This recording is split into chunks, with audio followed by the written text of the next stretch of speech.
Gimiwuoyo kuom pi Ruth dendwa iluongo ni atamalo 60 nyaka 70 en pi 60 to 70%. Manyiso ni koro pi onge kaka wanyalo wuotho kata bedo kata dak maonge pi. To mondo ing'eyo kiwango mar pi monego bed ni modho, nitiere gik mang'eny ma determine Ruth.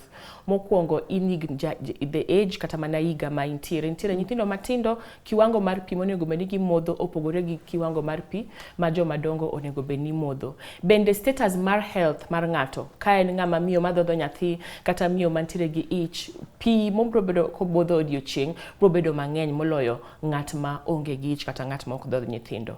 Kendo bende jok matimo exercise kaka picha miketonwa maber kae ni, katimo exercise kata orako mang'eny kata activity levels, yani tich mamiyo luya wuok mang'eny, kendo mano bende bro miyo ng'at machal kamano kiwango ne mar monego bed ni modho pi bedo malo. Physiological, obed ni otuo, jok ndalo ma ng'ato vomit kata ng'ato diarrhea, ofuloni kendo koro medo lalo pi mang'eny e dende, koro kiwango ne mar pi bedo mamalo matin. To as a principal rule wacho ni joma mine lita 2 kata lita 2.5 e odiochieng' ber kodgi, joma chuo lita 3 kata 3.5 ber kodgi odiochieng' achiel Ruth. Ber mar pi mokwongo en ni okonyo mondo regulate body temperature.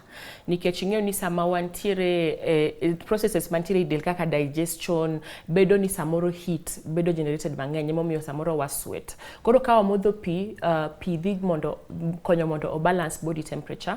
Machielo kendo pi muhimu kabisa kata mana ne jogo ma concerned about thieth en ni pi konyo mondo adundo obed ma healthy kata kidneys.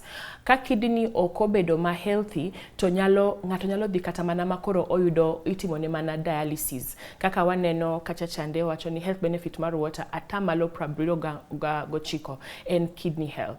Koro kidney health no konyo nang'o gi pi. Sama wamodho pi, nitiere electrolytes ma wamodho i pi kanyo, nitiere minerals. Pi en 0 calories. 0 calories ofulo ni oonge proteins, oonge carbohydrates, en mana gi minerals mana matin. Koro ka wamodho to odhi konyo mondo cells medel o flush out toxins kata mondo oluoki chilo mabiro kuom chiemo mwachamo kata mabiro kuom processes moko. To organ ma dendwa matiyo manero mondo gol chilo ma kloro gi pi mwamodho en kidney. Koro ka ok oyudo pi morome mondo otim godo detoxification cha, to onyalo ng'wony, to sama ng'wony chande jatuo ni nyalo ng'at mowuoyo kuom ni nyalo yudo gimiluongo ni kidney stones kata mana dehydration kata mana koso pi mar muda mang'eny nyalo kata miyo koro jatuo ni yudo gimiluongo ni dialysis. Dhano nyalo dak wige mang'eny maonge chiemo, to maonge pi to ok onyal survive beyond 1 week. Ere kaka wanyalo ng'eyo ni imodho pi moromo kata ok oromo? Kata matin kata mang'eny. Mokwongo warito gani mondo riyo ohewa koka wamodho pi. To seche ma riyo biro no nyiso ni gimoro ni mild dehydration osechako bedo. Koro onego bed ni wamodho pi gi mpango, ok ni wamodho pi mana kwa winjo riyo. Koro riyo no en achiel kuom gima nyisi ni ok yud pi moromo e dendi kata dendi dwaro pi.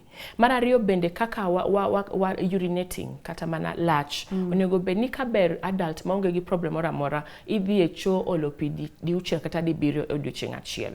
Koro ka ineno ka olo ni pi e odiochieng' bedo matin, samoro di 1 kende kata di 2 kende kata di 3. Mano kendo nyalo nyisi ni samoro dendi ok yud pi maromo, nikech pi cha ka imodhe ema dhi konyo mondo nutrients o transport, odhi konyo mondo detoxify kata mondo ogol chilo mantiere e del. Kendo bende samoro kaka wacho ni feelings moko meke moodiness kata bedo ni iol kata bedo ni ich wang' moko matindo seche moko be bedo ni stress kata mana mood feelings, mago bende nyalo kelo kata mana wich bar moro mijo kabiro matin to dhi nyalo bedo ni mild dehydration ose develop. To kaka iwache maber no, rangi mar lach bende nyalo chiwonwa a sign manyiso ni wamodho pi mang'eny koso wamodho pi mok ng'eny. Ka en dark yellow kata mana ma ratong' ma deep to ok ber ahinya. Ber ka obedo pale yellow kata towards watery, odhi ka gimo chalo gi pi. Lach ok nyal chalo gi pi kabisa nikech oting'o some detoxify. Koro kobedo koler towards kobedo koler, koro ka idhi ng'iyo ka lach output mar lach ka otin ahinya kata ka rangi ne o deep ahinya en yellowish, ka ok en pale kata ka ok olure gi rangi mar pi, to nyalo nyisi ni samoro ok imodh pi moromo. Wachamuru olemo gi alode to modh pi, nikech ngima en mwandu kendo pi modho bro konyi mondo processes my del obed maber, kendo pi modho bro konyi mondo kata mana ngozi ni gi appearance mari onen maber.